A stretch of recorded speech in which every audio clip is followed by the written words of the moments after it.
Então, irmãos, em toda a Bíblia, nós vamos ver que o Senhor Jesus, ele é o tema central, ok? Em cada livro, ele vai aparecer de uma forma, né? Ou de maneira oculta, ou de maneira revelada. Nós precisamos entender o seguinte, que no Antigo Testamento, que é antes da vinda do Senhor, Jesus se faz presente, né? Ele se faz presente de maneira oculta. Ele está presente ali nas entrelinhas dos livros do Antigo Testamento, onde determinadas passagens vão mostrar aspectos da pessoa de Cristo e da sua obra, irmãos. Então, o que eu quero dizer com isso? Nós vamos ver aqui um apanhado, né, sobre os livros. Isso aqui você vai encontrar com muita facilidade na internet, é só procurar quem é Jesus em cada livro da Bíblia. E alguns irmãos, eles colocam, né? Isso daqui não é nada fechado, até porque em um livro características do Senhor Jesus podem aparecer de diversas formas. Mas, vamos ver aqui. Quem é Jesus no Gênesis? Quem é Jesus no Gênesis? Ele é a semente da mulher. Gênesis 3,15. É o descendente da mulher que esmagaria a cabeça da serpente. Não foi isso que o pai falou? Que da descendência da mulher nasceria um que esmagaria a cabeça da serpente. Então quem é esse que esmagaria ou que esmagou a cabeça da serpente? Quem é? Jesus, muito bem. Isso aí. Ele esmagou a cabeça da serpente. Então em Gênesis ele aparece como aquele que esmagaria a cabeça da serpente. Em Êxodo, quem é Jesus em Êxodo?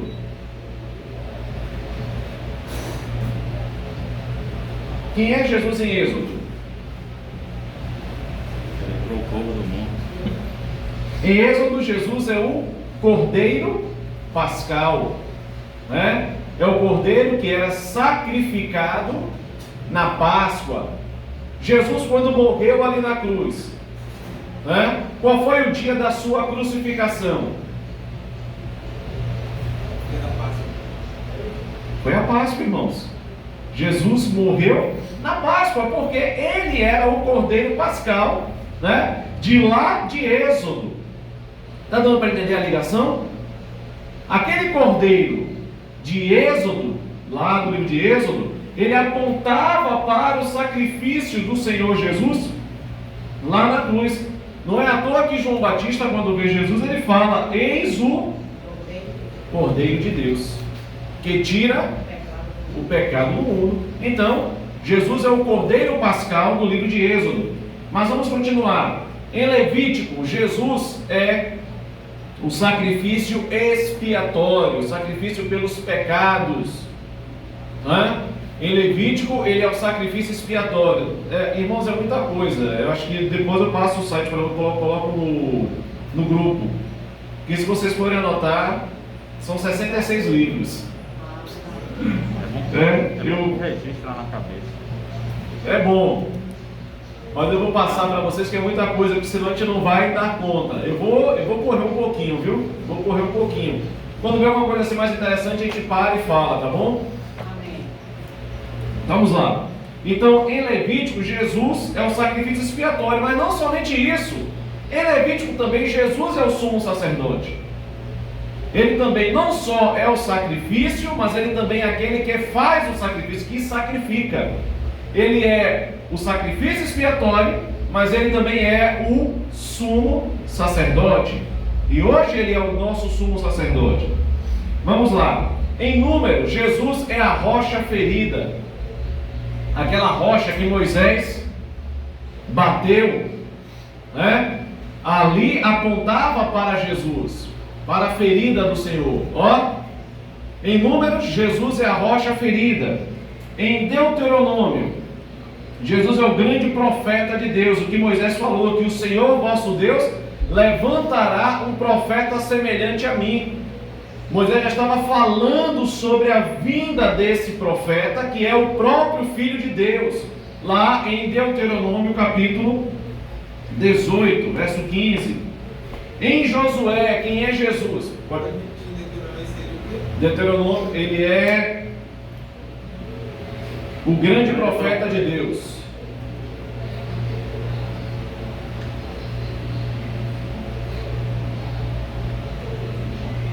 Mudou?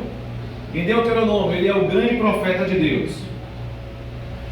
Em Josué, ele é o príncipe do exército do Senhor. Aquele varão com quem Josué se encontrou, que ficou todo assustado, né? Em Juízes, ele é o nosso libertador, né? Esse era o papel dos juízes. Toda vez que Israel pecava, vinha lá os inimigos de Israel, dominavam, aí o povo se arrependia, pedia perdão dos seus pecados, se voltava para Deus, e Deus levantava um libertador, que era um juiz ou uma juíza, como foi Débora.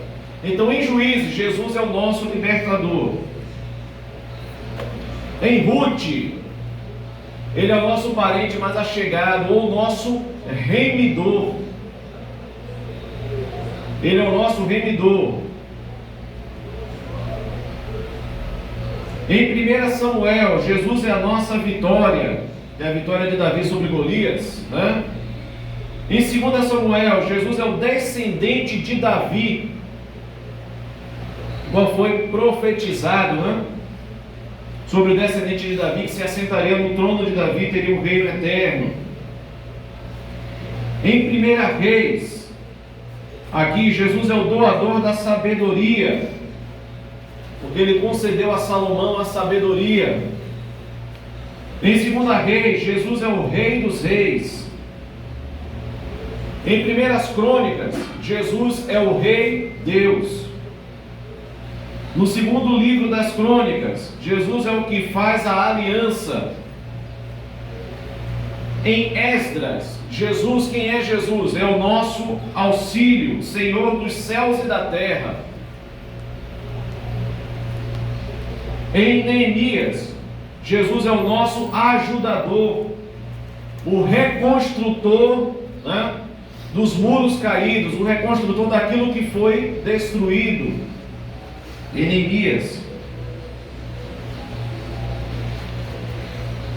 Em Esther, Jesus é o nosso Mardoqueu, o tio de Esther que aconselha ela com sabedoria.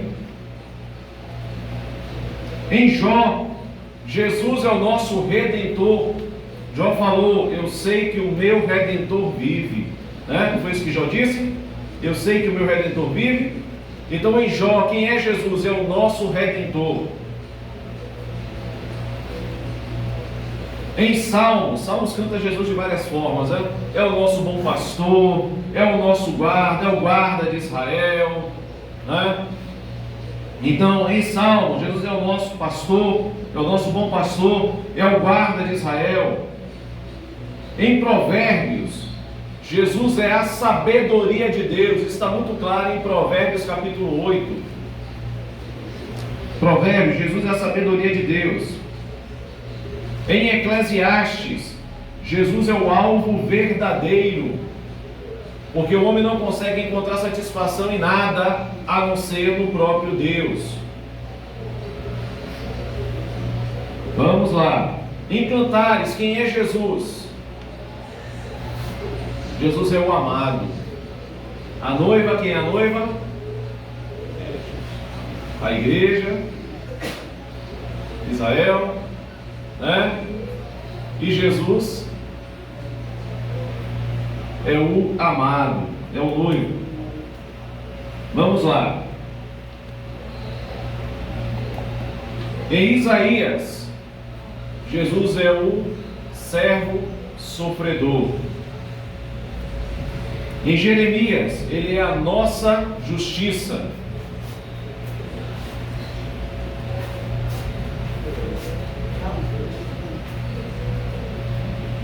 Em Jeremias, ele é a nossa justiça. Em Lamentação, ele é o varão de Deus. Em Ezequiel, ele é o pregador que foi mal recebido. Em Daniel, ele é o rei eterno. Em Oséias, é aquele que cura, que liga as feridas. Em Joel, é aquele que habita em Sião. Em Amós, o Deus de Israel. Em Obadias, o Senhor no seu reino. Em Jonas, ele é o profeta ressuscitado. E Jesus usa essa figura de Jonas, né?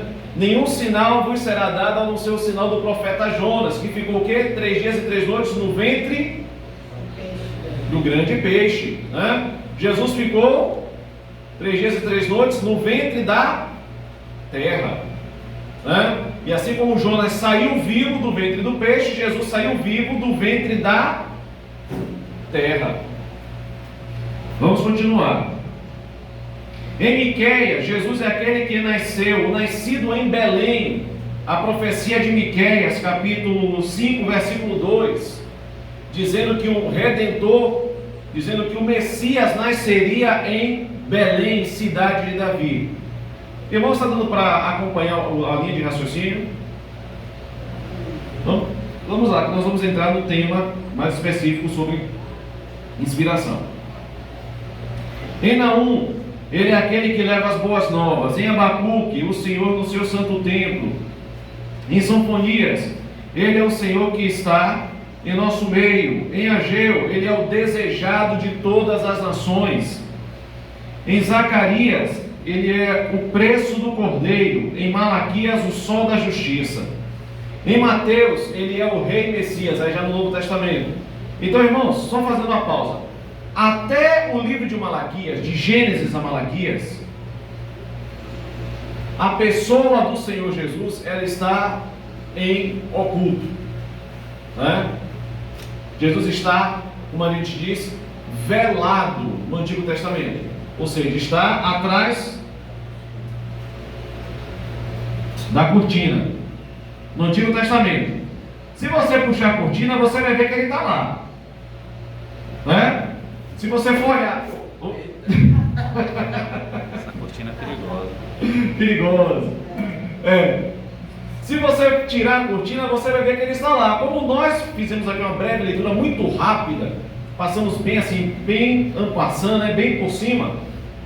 Então, nós podemos ver que em Gênesis quem é Jesus? É o cordeiro que foi sacrificado lá por Abraão. É aquele sacrifício que o pai teve que realizar para poder cobrir a nudez de Adão e de Eva.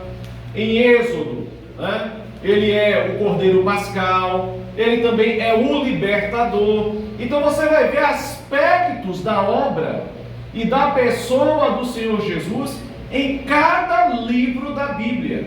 Se você olhar, analisar com estes olhos, você vai ver que mesmo no Antigo Testamento, ainda que de forma velada, por trás do véu, Jesus está lá presente. Está dando para acompanhar, irmãos? Está dando para entender? Beleza.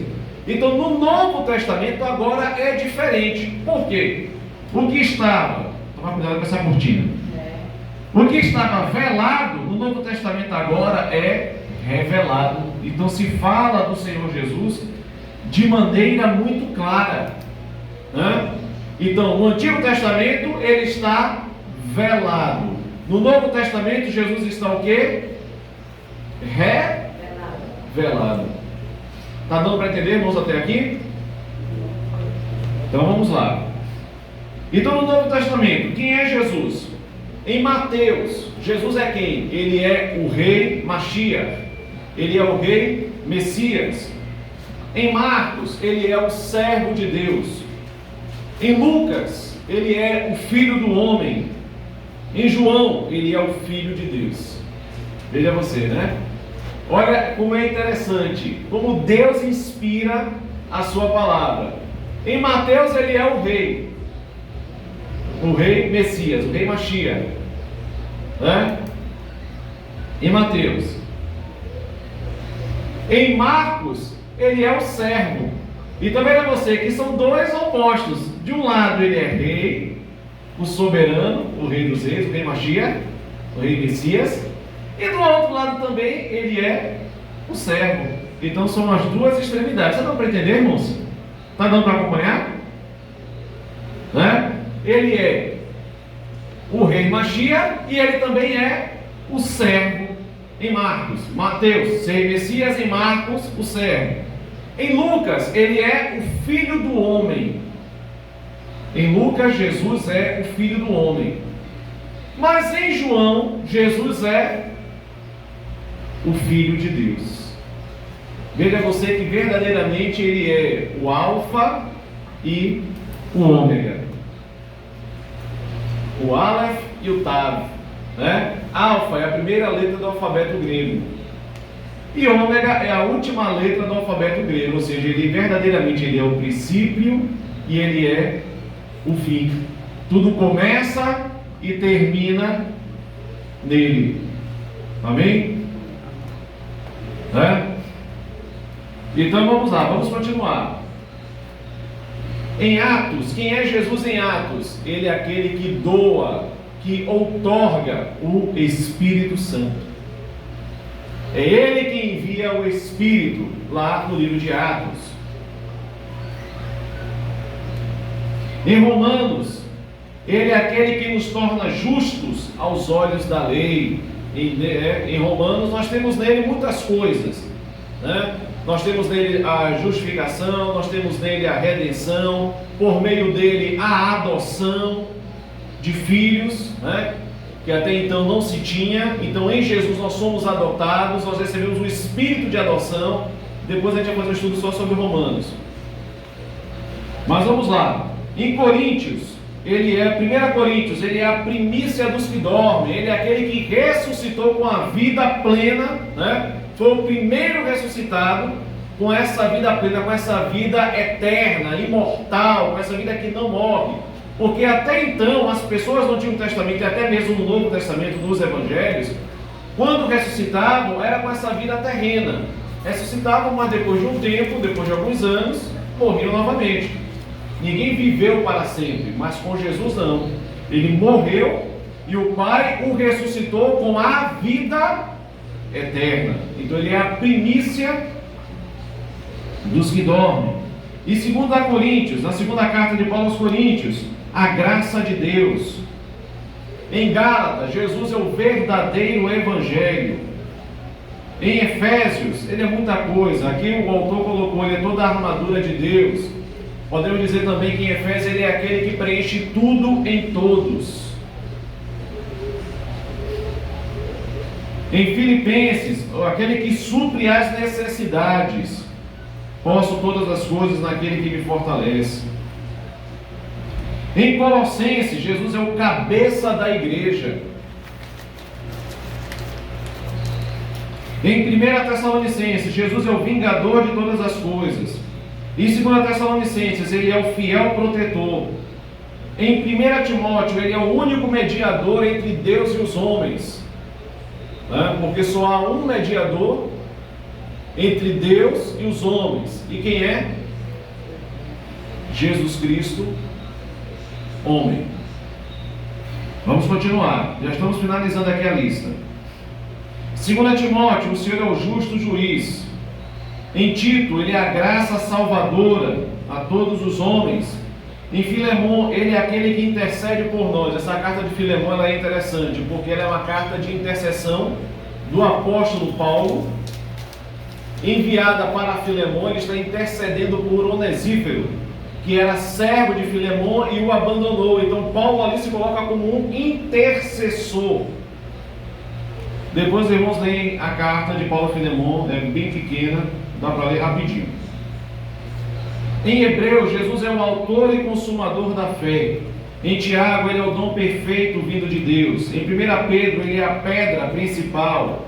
Em 2 Pedro, o Senhor e Salvador que nos concede a entrada no seu reino. Em 1 João, ele é aquele que se manifestou para desfazer as obras do diabo. Em 2 João, ele é a fonte da verdadeira doutrina. Na terceira carta de João, ele é o nome que garante a vitória. Em Judas, é o único e soberano Senhor. Em Apocalipse, o Rei dos Reis e Senhor dos Senhores. Então, irmãos, esse tipo de estudo você vai encontrar em diversos lugares. Mas qual é o objetivo de trazer isso aqui? é para justamente fundamentar e mostrar que Jesus é o tema principal das Sagradas Escrituras. Jesus é o tema principal da Bíblia. Cada livro da Bíblia vai falar sobre ele, vai tratar sobre ele. Então, irmãos, ainda que no Antigo Testamento ele esteja de maneira ocultada, esteja de maneira velada, ele está ali presente.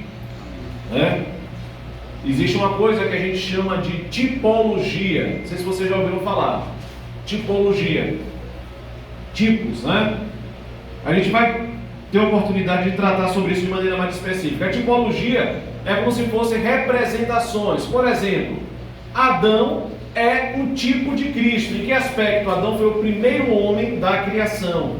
Jesus é o primeiro homem da nova criação. Então Adão aponta para Cristo como homem perfeito, né? Adão é um tipo de Cristo. Isaac também é um tipo de Cristo, né? É um tipo que aponta para Cristo. Por quê? Isaac é o filho da promessa. Jesus também é o filho da promessa. Está dando para entender, irmãos? Davi é o rei. É um tipo que também aponta para Cristo. Jesus também é o rei. Isso, né? Então assim, cada personagem do Antigo Testamento vai apontar para uma característica de Cristo. José é um tipo perfeito, né? José foi vendido por 30 moedas de prata pelos seus irmãos. Jesus foi vendido também por quantas moedas? 30 moedas, irmãos. Né? Por Judas, né? Que era seu irmão compatriota, né? Da mesma pátria. Então a gente vê essas analogias no Antigo Testamento, e quando a gente vai olhar mais a fundo, nós vamos ver que elas estão apontando para o Senhor Jesus. Ok? Mas irmãos, nós vamos fechar essa parte, e agora nós vamos entrar no conceito de inspiração.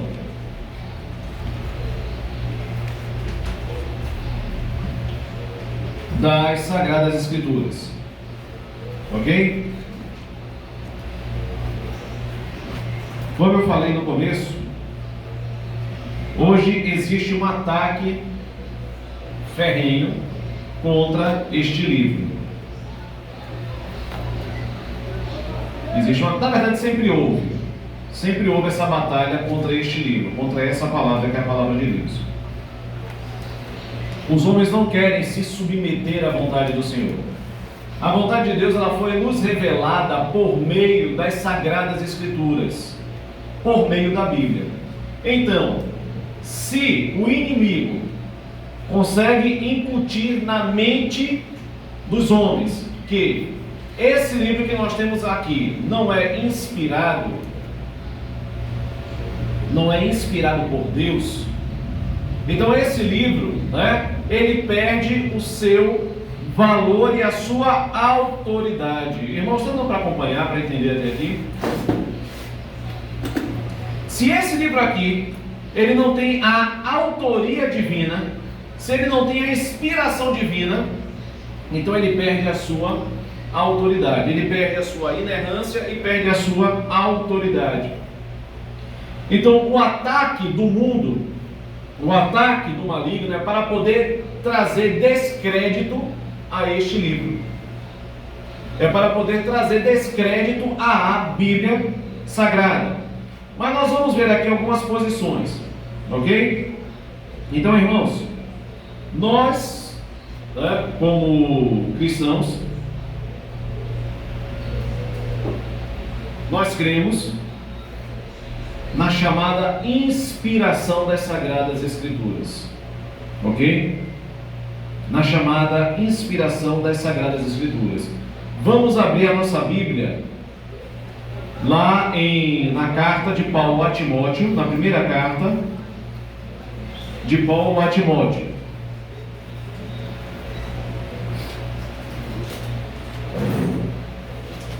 Vamos lá, primeira carta de Paulo a Timóteo, capítulo 3. Na verdade não é a primeira carta, me perdoe, irmãos, é a segunda carta, desculpa.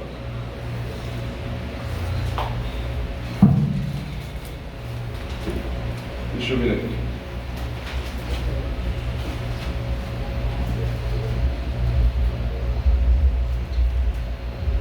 Só um instante.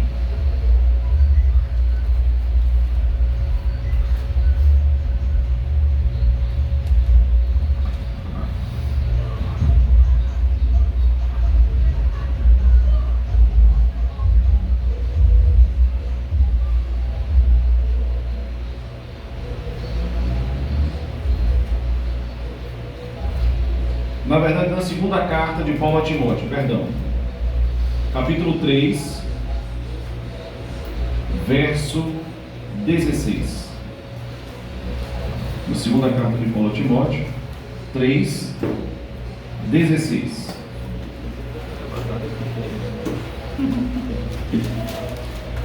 Aqui, o caldo começa a engrossar. Ok? Eu vou pedir para diferentes irmãos lerem essa mesma passagem e eu quero ver se tem alguma Bíblia que vai falar algo diferente. Tá? Diz assim: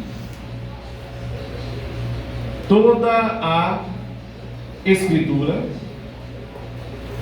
vai comparando com a sua Bíblia, toda a Escritura é inspirada por Deus e útil para o ensino, para a repreensão, para a correção, para a educação na justiça. O que é que a gente vai ficar então deste versículo? Toda a Escritura, presta atenção, irmão, isso é fundamental. Toda a Escritura é inspirada por Deus. Eu gostaria que alguém tem uma leitura um tanto diferente desta? Lê aí. Toda. Eita glória, 10 de cada vez, porque assim eu não consigo entender. Toda a Escritura, divinamente inspirada, é aproveitada para ensinar, para reguardir, para corrigir, para instruir em justiça. A sua também está assim, Érica? A sua também? Toda Escritura divinamente inspirada. Tinha que usar o quadro. É dada pela inspiração de Deus. Vamos lá. Irmãos, aqui há uma sutileza terrível. Terrível. E nós vamos ver o porquê disso. Na escritura que eu estou lendo, tem toda a Escritura é divinamente inspirada. Ok? Toda a Escritura é divinamente inspirada. Essa é a nossa fé, nós cremos dessa forma. Que toda a Bíblia é divinamente inspirada. Amém? Na tradução que Salatiel trouxe, que a de Érica também deve estar assim, está dizendo o seguinte: toda Escritura divinamente inspirada é. Vocês conseguem perceber uma sutileza nisso?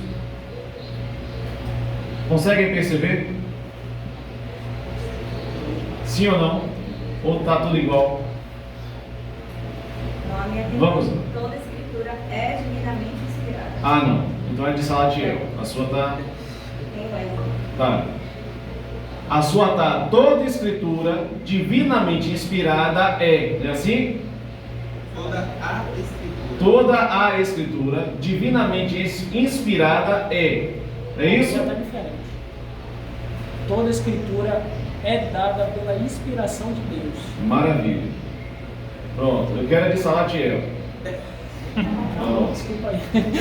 Não, maravilha. Ela está dentro. A se consertar. Veja você que há uma sutileza, irmãos. A gente precisa aprender agora a olhar com olhos mais técnicos. Aqui é só a Bíblia, né? E a gente agora precisa aprender a olhar com olhos mais técnicos algumas coisas. Abrir os olhos dos irmãos. Vão ficar... Veja você que há uma diferença na tradução. A tradução que eu estou utilizando está dizendo que toda a Escritura é divinamente inspirada, ou seja, todo o conjunto é divinamente inspirado. Até aqui está dando para entender? Se não tiver, levanta a mão. Está dando para entender? Toda a Escritura é divinamente inspirada, ou seja, toda ela. Fala. Ok?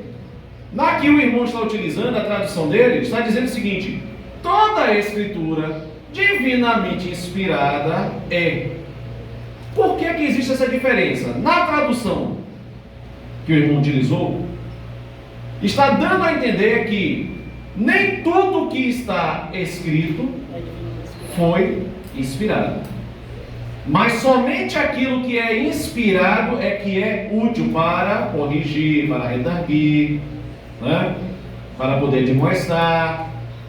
Então há uma sutileza, irmãos, nessas traduções, e eu gostaria de poder tocar neste assunto, né, com os irmãos. Mas antes da gente poder esmiuçar isso, nós vamos falar então das escolas de interpretação da Bíblia, né? Quando nós estudamos o assunto inspiração das Sagradas Escrituras, um dos textos mais fortes que nós temos é este de 2 Timóteo capítulo 3, versículo 16. Toda a Escritura. No grego é paz grafê, né? Theopneustos, paz, né? É um advérbio, tudo, né? Paz, panta, quer dizer tudo. Grafê, vem de grafia, né? Que é escrita, né? Caligrafia, né? É escrita, né? E theopneustos, essa palavra theopneustos, ela é uma palavra extremamente importante. A palavra theopneustos é formada por duas palavras. Se vocês quiserem anotar, é bom. Tem que usar um quadro. Da aula sem quadro aqui você tinha que escrever. Mas vamos lá. Tem que escrever, porque a palavra tem que usar o quadro. Próxima aula a gente vai procurar onde é que estão os apagadores, os pilotos. Mas vamos lá, glória a Deus. Glória a Deus. Então vamos lá. Essa palavra theopneustos, que é uma palavra só. Se você quiser escrever, é Theopneustos,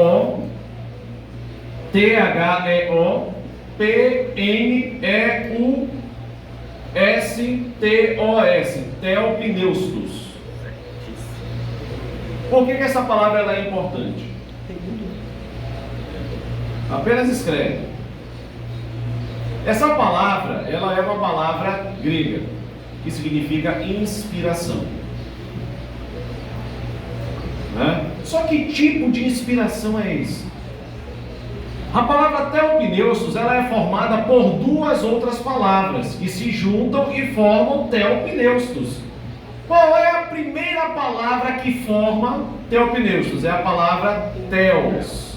Theos. Você bota aí embaixo, bota a setinha e bota assim, theos, T-H-E-O-S, theos. É a primeira palavra, né? E qual é a segunda palavra que forma theopneustos? É a palavra grega pneuma, P-N-E-U-M-A, pneuma, ok? Theo e pneuma, quando se juntam, formam theopneustos. Tá meio... Vai anotando que vai ficar claro. É isso que a gente agora vai entrar. Muito bem.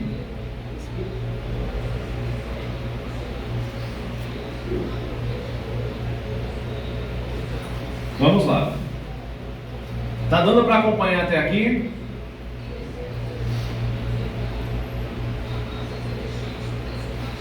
Tá dando para acompanhar? Até aqui? Amém. Vamos lá. A palavra theo é a palavra grega para Deus. Bota aí, puxa a setinha para baixo, não sei como é que você faz suas anotações, eu gosto de fazer assim, tipo gráfico. E theo significa Deus, né? E a palavra pneuma significa vento ou espírito. A palavra pneuma significa vento ou espírito. Quando você olha para o carro tem um pneu. E o pneu está cheio de quê? De ar. Né? Então a palavra pneu deu origem à palavra pneu. Né? Pneumático, né? Uma máquina que é movida a ar comprimido. Né?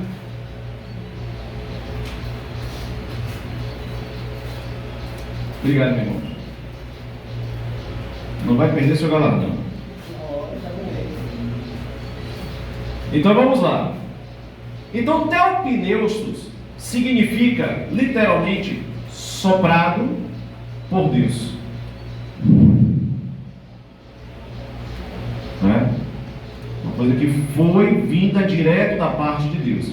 Então, se a gente compreende isso, que toda a Escritura ela é soprada por Deus, ela é inspirada por Deus, então nós vemos a origem divina da palavra de Deus. Então nós temos, né, a origem divina da palavra de Deus. Então quando Paulo escreve ao seu filho na fé Timóteo, ele escreve ressaltando essa verdade, toda a Escritura. E aqui é muito importante falar uma coisa, é muito importante falar, que quando Paulo escreveu esta carta a Timóteo, até então, o cânon, você que falar essa palavra aqui, o cânon, o que é o cânon? Quem lembra? É o quê? Conjunto de livros da Bíblia. Tá certo. É um conjunto de livros, né? Coleção, conjunto, tá certo. Usou uma palavra sinônima, muito bem. Né? É o conjunto, a coleção de livros dentro desse contexto, que o cânon pode ser utilizado para outra coisa, mas dentro desse contexto bíblico, teológico, significa isso. Né? Então, é a coleção de livros, né, da Bíblia. Pode ser o cânon do Antigo Testamento, que são os livros que compõem o Antigo Testamento, como o cânon do Novo Testamento, que são os livros, as cartas que compõem o Novo Testamento. Então, quando Paulo escreve essa carta para Timóteo, quando ele diz toda a Escritura, é muito importante a gente ressaltar isso, ele está se referindo aqui aos escritos da Tanar. O que é Tanar? A palavra. Sim. Mas o que é Tanar? Além de ser a palavra. O Antigo Testamento? Antigo Testamento. Muito bem. Né? A Tanar é o Antigo Testamento, irmãos. Eu vou estar sempre ressaltando essas coisas para os irmãos fixarem. Vamos lá. Ou aprende. E a Tanar, o que significa Tanar? Ela é formada por 3 palavras, que são... Esse tá vem de... Vou dar uma dica. Torá. Aí é o tá. O na. Levim, né? E o né? Tanakh, esse é o Ketubim, e é a Torá, os profetas e os escritos. Torá é a lei? Isso, Torá é a lei. Isso. Os profetas e Ketubim, os escritos. Né? Então, Paulo está se referindo, irmãos, aqui a Tanakh. Esse texto que nós lemos, ele é extremamente combatido. Quando Paulo fala toda a Escritura é divinamente inspirada. Você veja que a tradução que o irmão Salatiel trouxe, ela é diferente. Ela fala toda a Escritura divinamente inspirada dando a entender que existem partes da Bíblia que não são inspiradas. E nós vamos ver a origem disso. Quando nós vamos falar sobre a inspiração das Escrituras, existem basicamente 3 escolas de pensamento. 3 escolas, né? 3 linhas de raciocínio, 3 linhas de estudo sobre a inspiração das Sagradas Escrituras. Até aqui está dando para compreender? Existe a primeira escola, se quiser anotar, anote. A primeira escola, a escola ortodoxa. A escola ortodoxa, anota aí. Essa é a primeira escola.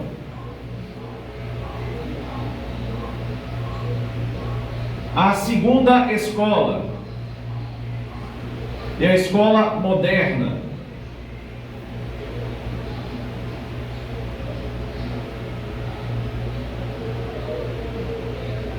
E a terceira escola é a escola neo-ortodoxa.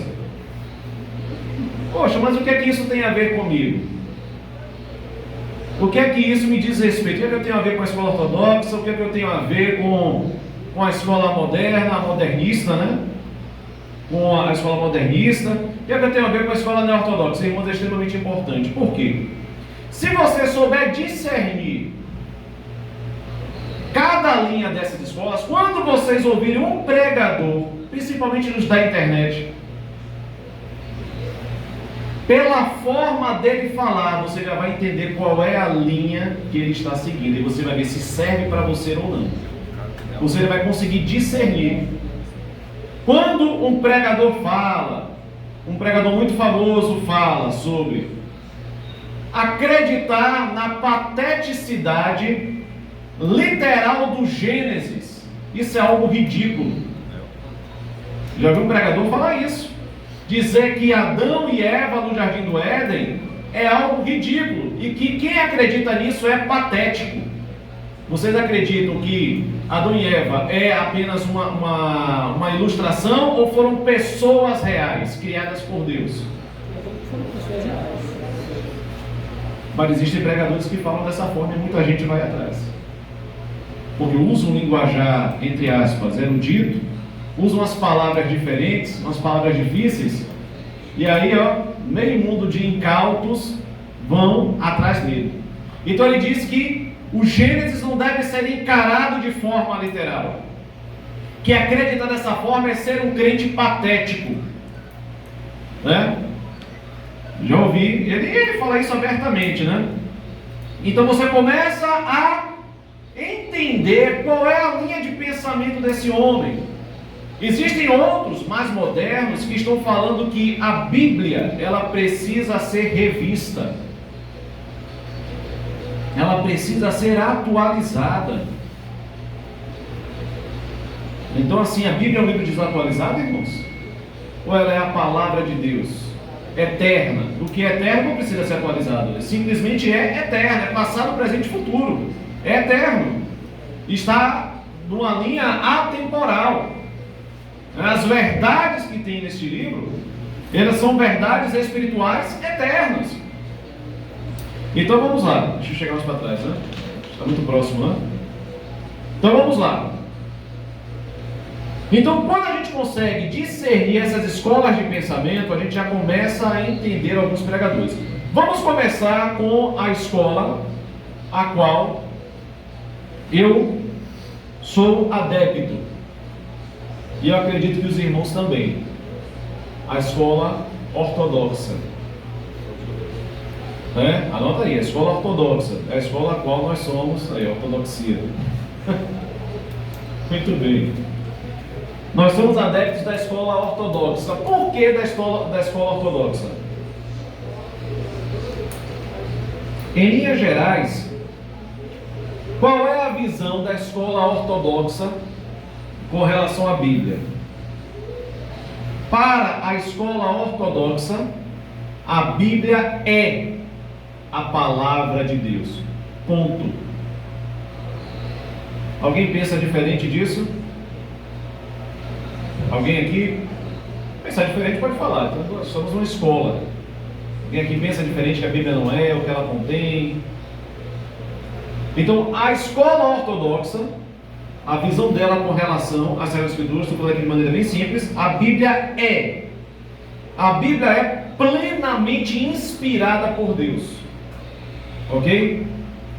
A Bíblia é plenamente inspirada. Essa escola ortodoxa, esse pensamento foi que imperou na história da igreja durante 18 séculos. Ou seja, desde o século I, a época apostólica, os pais da igreja, aí depois vem a idade medieval, o renascentismo, até chegar no século XVIII, que foi com o início do iluminismo, né? Então, durante 18 séculos de história da igreja, era essa, é claro que tinha raras exceções a esse tipo de pensamento, né? Mas foi o pensamento que predominou durante 1800 anos. Qual era o pensamento? Não, a Bíblia é a palavra de Deus. Foi isso que imperou durante 1800 anos. Ok? Então, assim, para a escola ortodoxa, a Bíblia ela é plenamente inspirada por Deus. Então, é uma linha que respeita, honra e admira a Bíblia. Ela é plenamente inspirada por Deus. Até aqui está dando para entender, irmãos? Está dando para entender? Pronto. Agora, como é que se dá esse conceito de inspiração para a escola ortodoxa? Você que é da escola bíblica vai entrar em coisas mais técnicas, viu? Vamos lá, aqui é lugar de aprender. É um mini seminário. Mini. Né? Quais são as formas de inspiração? Então, dentro da escola ortodoxa, isso é para os irmãos entenderem, isso daí vai ser útil lá na frente. Existem duas visões com relação à inspiração. A primeira visão é a do ditado verbal. Anota aí. Primeira visão, ditado verbal.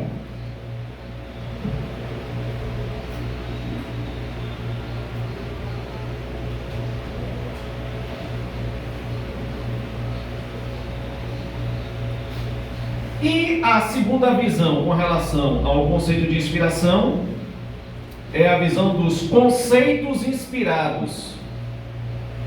Vou explicar. Ditado verbal e conceitos inspirados.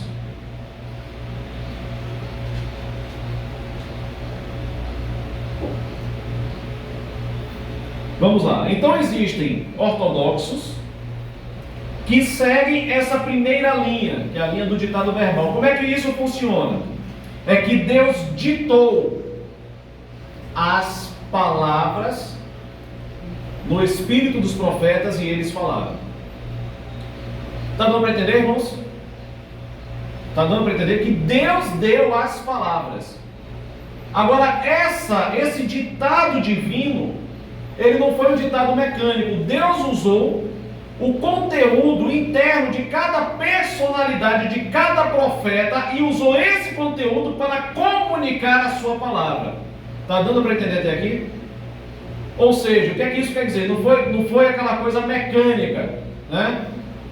Tipo assim, Deus foi falando e o profeta foi apenas escrevendo aquilo que vinha direto do céu. Mas o que o Senhor fez? Ele inspirou internamente, usando o próprio conteúdo, ou seja, o vocabulário daquele profeta, a cultura daquele profeta, as chamadas idiosincrasias daquele profeta, e através disso ele foi comunicando a sua palavra. Está dando para entender, irmãos? Isso fica muito claro, para mim isso fica muito claro, quando a gente vai olhar o estilo de escrita de cada profeta. O estilo mais rústico do profeta Amós, que era boiadeiro, plantador de sicômoros, né? O estilo mais refinado de Daniel, que era um homem que estava lá na alta corte. Então Deus foi usando as características particulares e individuais de cada um deles e foi comunicando a sua palavra usando o conteúdo interno deles. Até aqui está dando para entender, irmãos? Quando você vai para o Novo Testamento, você vê lá o grego de Lucas, um grego altamente refinado. Mas quando você vai olhar o grego de Pedro, é um grego meio que, mais para lá do que para cá, com uma série não vou te chamar de erros, mas assim, um grego não tão refinado quanto o grego que Lucas utiliza. O que é que isso nos mostra, irmãos? O que é que isso nos mostra? Nos mostra que Deus foi usando as características de cada um. O Senhor não violentou a personalidade ou o conhecimento que cada profeta tinha. Está dando para entender, irmãos? Ele usou o conteúdo interno deles para poder escrever o Pentateuco. Deus usa Moisés. Moisés era um homem altamente letrado, educado na mais alta ciência do Egito, Então Moisés tinha um conteúdo interno muito grande. Deus usou todo aquele conhecimento para poder comunicar a sua palavra escrita. Em Paulo, A forma como Paulo escreve mostra que realmente era um homem extremamente refinado, que tinha uma alta educação, e Deus usou aquele conteúdo interno para poder comunicar a sua verdade através das cartas de Paulo. Até aqui, irmãos, está dando para acompanhar? Então, essa inspiração do ditado verbal, ela não é uma coisa mecânica, mas Deus usa a personalidade e o conteúdo interno de cada profeta para poder comunicar a sua palavra. Até o próprio Jesus foi isso. Jesus já é a própria palavra, né? Exato. Mas ele foi inspirado por Deus através das palavras. Jesus é a palavra, é a Torá vivente, é a palavra encarnada, né? Então, irmãos, essa é a primeira linha no caso. A segunda linha, que fala de conceitos inspirados, diz o seguinte: que Deus não inspirou as palavras. A segunda linha. Não, ainda dentro da ortodoxa. Porque nós temos duas visões quanto à inspiração dentro da ortodoxa. Duas visões. Essas duas visões consideram que a Bíblia é a palavra de Deus plenamente inspirada. Ok? Sendo que uma acredita que Deus inspirou usando o conteúdo interno dos profetas, não violentou a personalidade de ninguém, mas usou já o conteúdo que eles tinham dentro deles, o conhecimento que eles tinham dentro deles, a cultura, né? O estilo de cada um deles. E a segunda linha, que também crê que a Bíblia é plenamente a palavra de Deus, é a dos conceitos inspirados. O que é que essa segunda linha ela afirma? Que Deus apenas inspirou os conceitos e não as palavras. Deus deu apenas o conceito ao profeta, mas as palavras foram os profetas que escreveram da maneira como eles entenderam. Tá dando para entender, irmãos? Até aqui? Tá compreendendo? Tá dando? Então vamos lá. Então assim, existem então essas duas visões. Só que quando a gente vai ver o que o Senhor Jesus fala, né? Essa primeira fala sobre a inspiração plena através do conteúdo interno dos profetas. E a segunda fala sobre a inspiração conceitual. Deus dá apenas o conceito do amor, do amar a Deus. Mas Moisés que fala, não, tem que amar a Deus de toda a tua força, de todo o teu conhecimento, de todo não sei o que e tal. Que Deus deu apenas um conceito, mas Moisés que foi lá e escreveu como ele quis. Essa segunda linha eu acho um pouco delicada. Até porque o Senhor Jesus ele nos afirma categoricamente que nenhum tio, nenhum iod, que é a menor letra do alfabeto hebraico, nenhum iod ou nenhuma, se não me engano é queraf, nenhum chifrezinho cairia por terra sem se cumprir.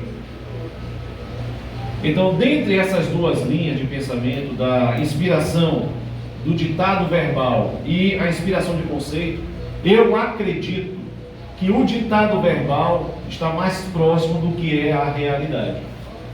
Que Deus inspirou mediante já direto na sabedoria de Deus, a sua palavra, já usando o conteúdo interno de cada profeta.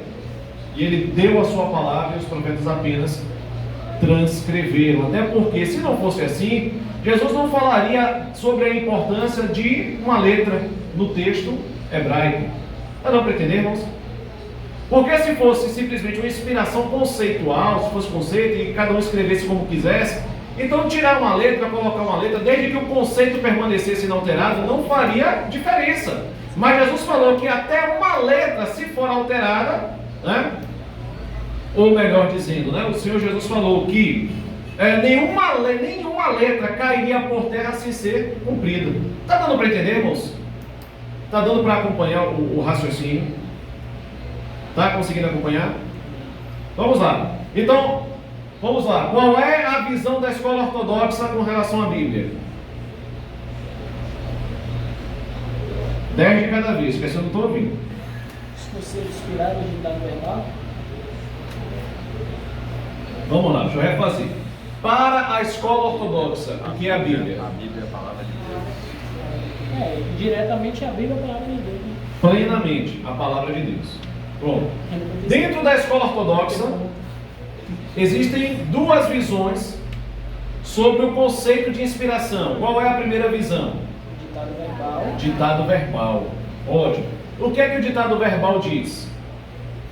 A boca dos profetas, os profetas escreveram. Vocês estão falando tão alto que eu não está me deixando surdo. Fez a prescrição. Sim, Deus usou o... A cultura. A cultura.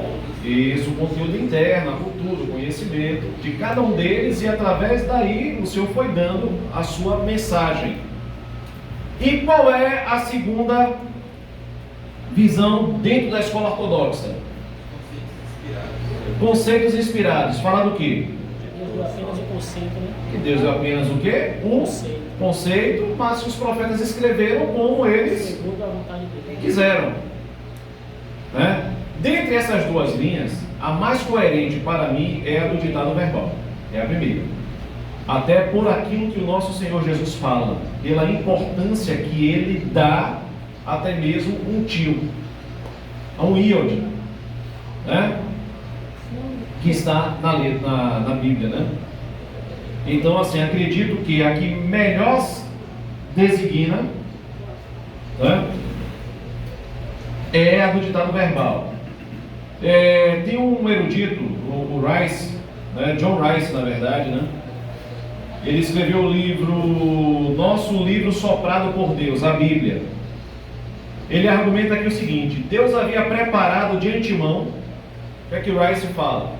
Deus havia preparado de antemão os estilos particulares que ele próprio desejava, a fim de produzir as palavras exatas e a usar os estilos e vocabulários pré-determinados, encontráveis nos diferentes autores humanos. Então o que é que ele diz?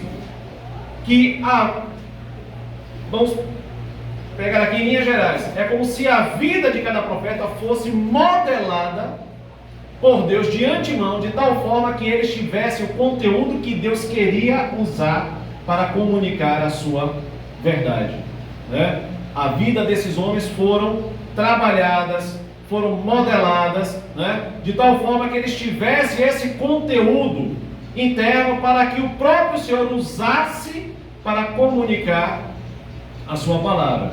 Quando a gente olha para Moisés, por que é que Deus coloca Moisés no palácio de Faraó durante 40 anos? Todo o treinamento que Moisés recebeu no Egito, você acha que isso caiu por terra, foi por água abaixo? Moisés era líder no Egito, ele era um dos príncipes, um general no Egito. Moisés, ele era guerreiro, era conquistador. Se você for ler Flávio José, historiador judeu, ele vai falar de algumas batalhas que Moisés, enquanto príncipe do Egito, guerreou, né? Então todo esse conhecimento bélico, todo esse conhecimento da cultura que Moisés tinha, que Moisés adquiriu, nada disso se perdeu.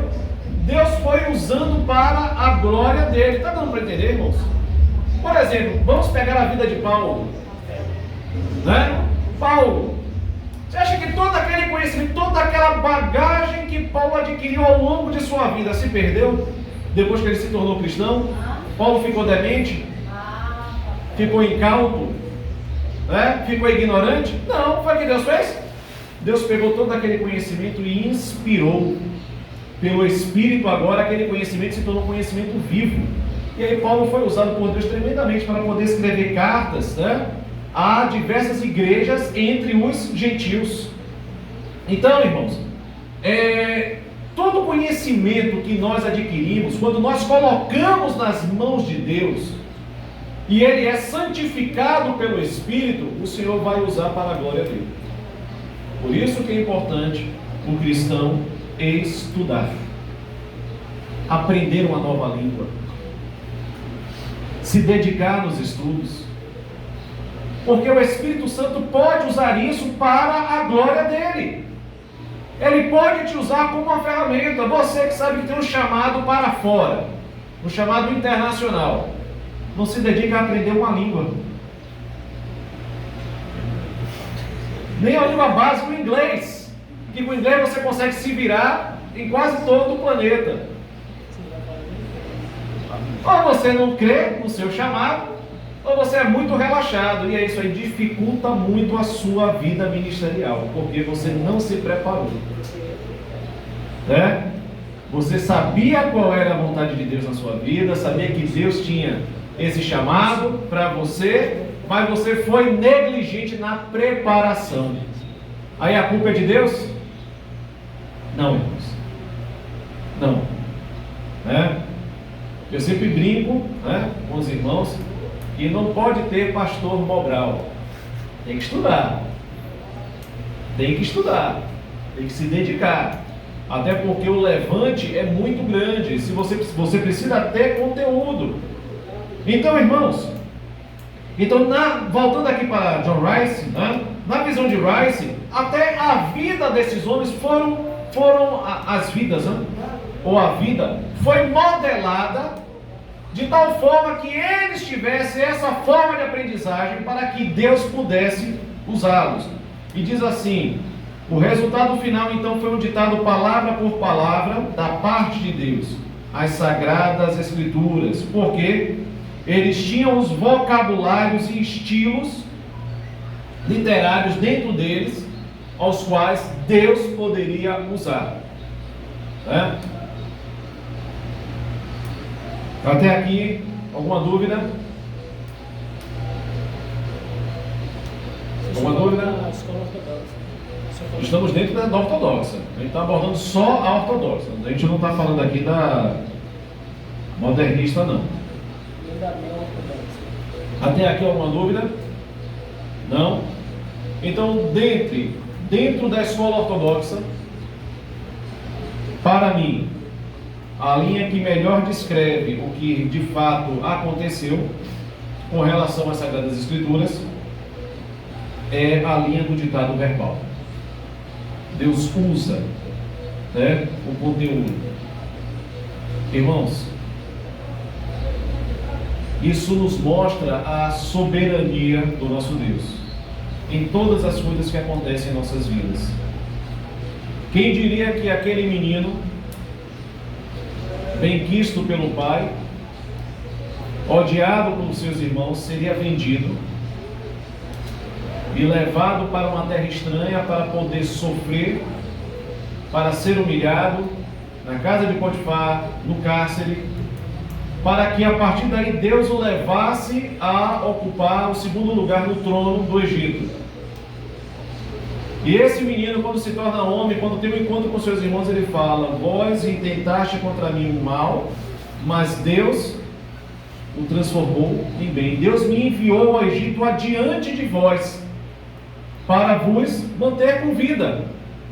Então José entendeu que todo o processo de sofrimento, todas as experiências que ele passou, tudo isso estava nas mãos de Deus e que tinha um objetivo final, que era fazê-lo governador do Egito. Então Deus faz isso, irmãos. Então, na vida desses homens de Deus, que foram inspirados por Ele para escrever, eu creio que o Senhor coordenou a vida de cada um deles. Amós para ser boiadeiro, para ser plantador de sicômoro. Isaías para ser o profeta da corte, que era parente do rei, né? Davi, o guerreiro. Davi, quando teve lá as experiências lá com o leão, com o urso. Tudo isso foram experiências que Deus foi usando e se utilizou dessas experiências, de todo o conteúdo que eles aprenderam com isso, para poder comunicar a sua palavra. Até aqui, alguém quer falar alguma coisa?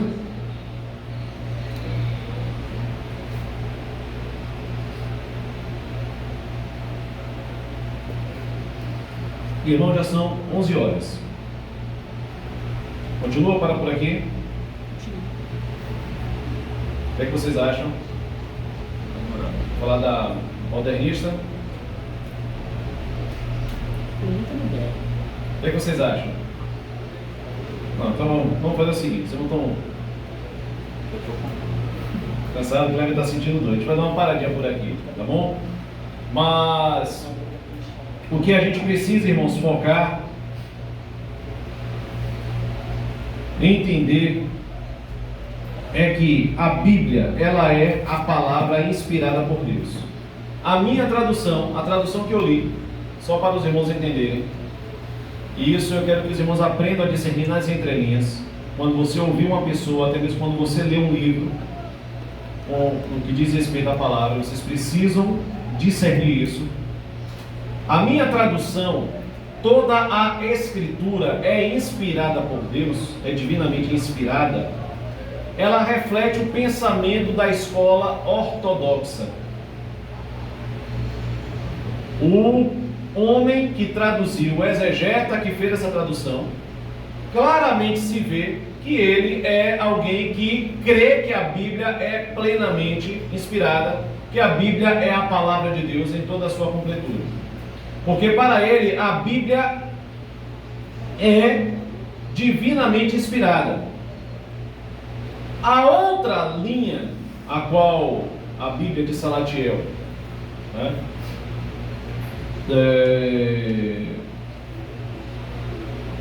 fala, né, quando diz toda escritura divinamente inspirada ela já reflete uma outra linha de pensamento, já reflete a linha de pensamento da escola modernista. Só para poder ficar claro, a escola modernista, ela acredita que esse livro, ele não é a palavra de Deus em sua plenitude. E existem vários pregadores que falam isso, que acreditam nisso, e que a gente escuta eles na internet e não entende, mas agora vocês vão começar a entender. A escola modernista não acredita que esse livro é plenamente inspirado por Deus. Ela diz o seguinte: a Bíblia não é a palavra de Deus. A Bíblia contém a palavra de Deus. Qual é a diferença? Se ela contém a palavra de Deus e ela não é, mas apenas contém, significa que tem partes que são inspiradas por Deus e partes que não são inspiradas por Deus. E existem vários pregadores que creem dessa forma. E alguns chegam a dizer o seguinte: se a Bíblia é plenamente inspirada por Deus, então foi Deus que inspirou o diabo a falar, que está lá em Mateus 4,4, na tentação de Jesus. Bem, irmãos, se alguém te falar isso, o que é que você responde? Ah, se converteu. Boa. Eu acredito que ele esteja relatando uma história, e não que o Senhor inspirou o diabo, mas o Sim. profeta está relatando o que houve. Muito bem, né? Então alguns utilizam-se, esse é um dos vários argumentos. Eu pego daqui mais simples, que eles utilizam para dizer que a Bíblia não é a palavra de Deus. Só que é como o Michele falou, aquela passagem de Mateus 4 e Lucas 4, por exemplo, dentre outras que existem, não é que Deus inspirou Satanás a falar aquilo, inspirou o inimigo de nossas almas a falar aquilo, não é isso. O evangelista, por exemplo, Mateus, o evangelista Lucas, estão escrevendo a chamada narrativa. Eles estão narrando um fato que aconteceu.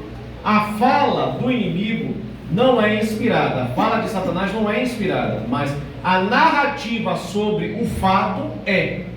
Está dando para entender, irmãos? Então, a narrativa do que aconteceu é inspirado. Por exemplo, um dos filhos de Davi violenta a sua própria irmã. Aquele fato não foi inspirado por Deus. Claro que não. Deus não tem parte com isso. Claro que não. Mas a narrativa sobre o fato foi inspirada. Está dando para entender, irmãos? Ok? Então a narrativa foi inspirada. Então nós cremos na inspiração plena das Sagradas Escrituras. Depois a gente vai entrar com mais detalhes sobre a escola moderna, sobre o modernismo. E a partir de agora eu peço que os irmãos prestem atenção até em algumas traduções da Bíblia. Prestem atenção também em alguns pregadores, quando vocês escutarem na internet, vejam o que é que eles falam sobre a Bíblia. Se você escutar um pregador que falar sobre a pateticidade do Gênesis, né? Que é patético acreditar que Adão e Eva foram literais. Jesus tratou Adão e Eva como literais. Paulo trata Adão e Eva como pessoas literais que verdadeiramente existiram. E aí você vê um pregador falar algo diferente disso, ó irmão, você já coloca de escanteio esse pregador. Já coloca de escanteio. Então comece agora a treinar os ouvidos para esse aspecto. Já começa a treinar agora os ouvidos para esse aspecto, né? Porque eles têm influenciado muitas pessoas. Muitas pessoas têm sido influenciadas por esses homens, achando que estão indo no caminho correto, quando na verdade estão descendo ladeira abaixo. A escola moderna ela trouxe grandes prejuízos para o povo de Deus. Trouxe grandes prejuízos, né? Porque ela tirou das escrituras esse caráter inerrante. A Bíblia ela é inerrante, ela tirou das escrituras esse caráter inerrante, a ponto de um pregador famoso, vou falar o nome porque está na internet, o Ed Renekiewicz, por exemplo, não sei quantos aqui conhecem, falar que a Bíblia precisa ser atualizada, né? Que a Bíblia está desatualizada. Caio Fábio também, né? Então, irmãos, nós devemos tomar muito cuidado com quem nós ouvimos. E se ouvirmos, temos que ter o discernimento para saber separar uma coisa da outra. Não é tudo que a gente ouve que a gente vai engolir. Quando a gente vai comer o peixe, quando a gente vai comer o peixe, o que é que a gente faz? A gente tira as espinhas, né? Tem muita pregação que está cheia de espinha. E a gente precisa aprender. Come a carne e deixa as espinhas de fora. Eu vi um caso agora, uma colega lá no trabalho mostrando um cunhado dela. Um homem já foi comer um peixe. Nesse comer o peixe, ele engoliu uma espinha. Passou uma semana. Ele começou a ter febres. Febre, ninguém conseguia descobrir o que era, foi no médico e tal, fez exame, ninguém conseguia descobrir. Até que um médico, perguntando a ele, perguntou o que é que ele havia comido e tal, ele falou que comeu um peixe. Aí o médico suspeitou. Quando foi lá fazer o exame, não sei se foi o exame lá que ele foi fazer, apareceu que a espinha havia perfurado, não sei se foi o fígado e uma parte do intestino. E aí todo o conteúdo do intestino, né?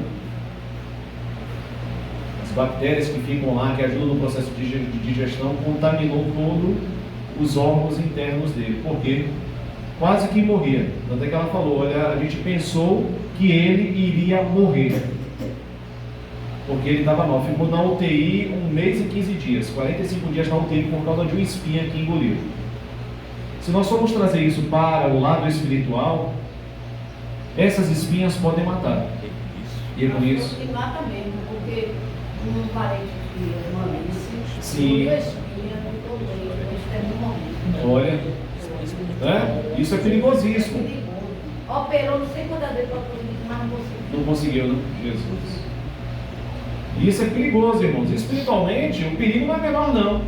Eu conheço crentes que outrora estavam servindo ao Senhor, que por conta de algumas espinhas começaram a questionar a Deus e agora estão afastados, estão no mundão e tem ódio, raiva de igreja, ódio de Deus, assim mesmo, xingam a Deus por conta de espinhas que engoliram, que fez mal a eles. Então a gente deve tomar muito cuidado com essas espinhas. Nem tudo que a gente ouve devemos reter. Acredito que a partir de agora, quando vocês ouvirem o pregador, pelo menos vocês vão saber se ele é ortodoxo ou não. O neo-ortodoxo que a gente ainda vai aprender. Olha, daqui para frente, né? O ortodoxo também que a gente vai aprender. Mas vocês vão começar a ter esse discernimento e começar a julgar. No seminário teológico, existem professores que são liberais, modernistas, né, liberais. Existem professores que são ortodoxos.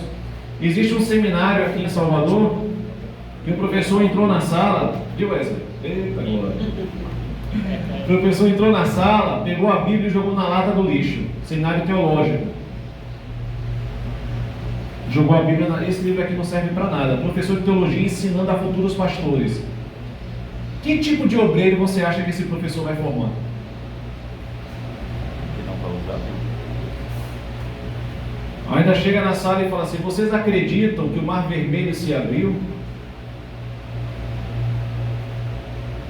E que aquilo ali é apenas uma figura. O Mar Vermelho não se abriu coisa nenhuma. Professor de teologia ensinando a futuros pastores, a seminaristas. Vai falar, irmão. Foi? Pronto, esse homem está com esse mesmo espírito aí, de lá do, né, desse lugar.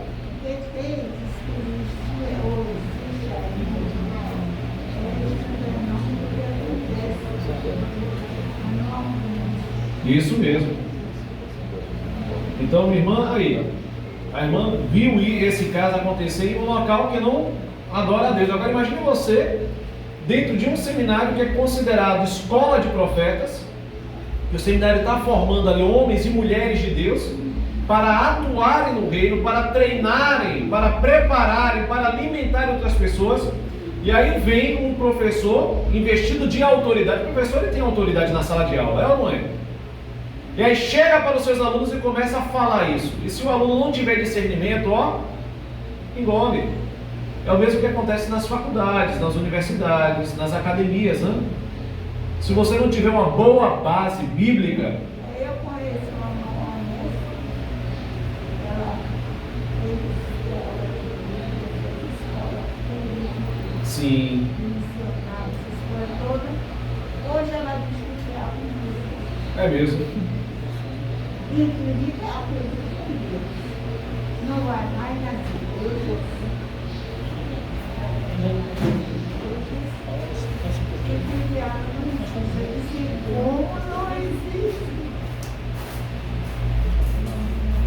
Olha para isso. Então, Como que ela não é? E a Bíblia diz que foram anjos, isso mesmo, a Bíblia fala claramente sobre isso. foram anjos que revelaram e outros, né? Isso mesmo. A Bíblia. É isso mesmo, irmão. Tem essas loucuras aí. Tem essas loucuras que acontecem. Tem que orar mesmo. É libertação. Semana ela foi convertida na falta. E Deus, se eu tivesse na falta, Amém. Seja salvo. Está precisando ler a Bíblia, irmão. esse nome já passou de tudo. Mas Deus, você é Deus. Glória a Deus. Deus é bom. Amém. Então, irmãos, devemos tomar muito cuidado, né, com aquilo que nós ouvimos, porque pode causar uma influência terrível como uma espinha de peixe, tá bom? Então nós vamos dar uma paradinha por aqui, mas se Deus quiser, semana que vem nós estaremos aqui e vamos dar continuidade a esse assunto da inspiração, ok? A Bíblia como a palavra de Deus e as visões que existem. Queridos,